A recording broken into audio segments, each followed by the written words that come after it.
Hello there, I am going to show you how to do a cut crease look like I have on this eye. I just love the cut crease. I love the definition it gives me on my eyes, so let's get started. To achieve this look, I'm going to be using all Shadowsense. So we're going to start with Shadowsense in Candlelight. It's a cream to powder shadow, and you want to apply this as your base, and I also use it to double up as my concealer. So having a nice base really creates and defines the palette for your any eyeshadow look. Plus you want that concealer if you're like me and you have bags under your eyes. Okay, so I have that nice creamy base laid out. The first thing I'm going to start with is I'm going to start with a lighter color in the crease. So I'm going to use the Shadowsense in Pink Posy, and you're going to take your brush, your applicator, and take a nice flat-ish eyeshadow brush. Put a little bit on there and go across the top of your crease. You want to go up about halfway between the crease and your brow bone.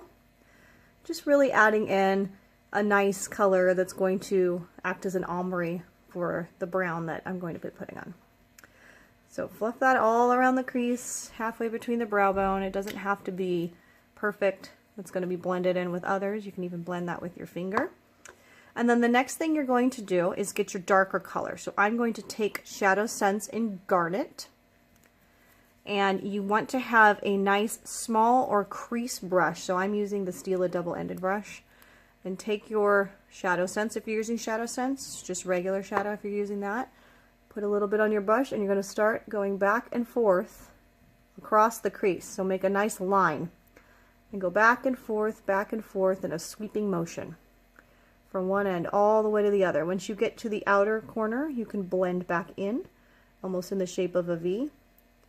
And I like to slowly draw that upward into that pink color that I originally laid out. Not too far though, you don't want to cover that up.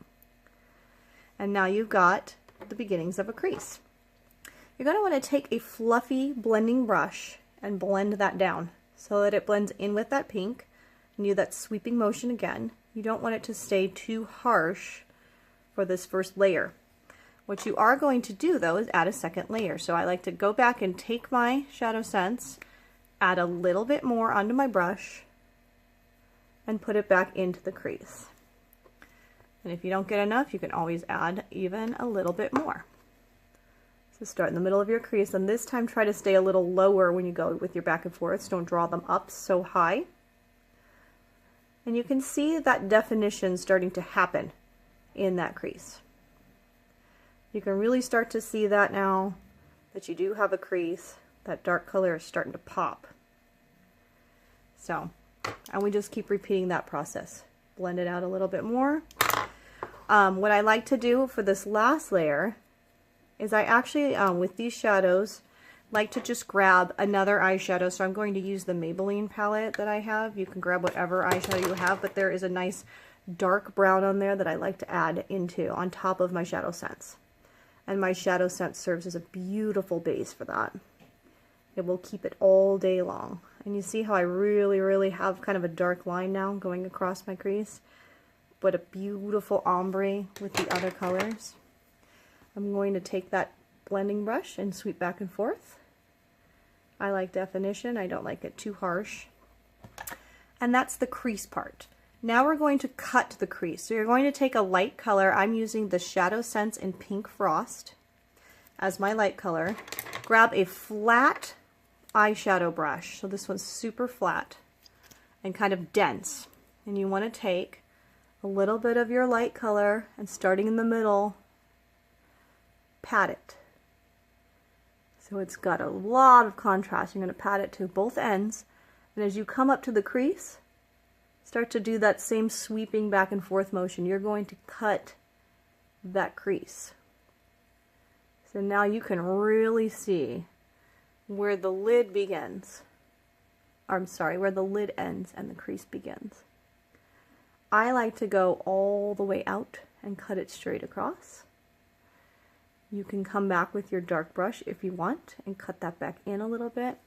It's all about preference. So if you wanted to come back in here, say, and bring a little more darkness to that, you can.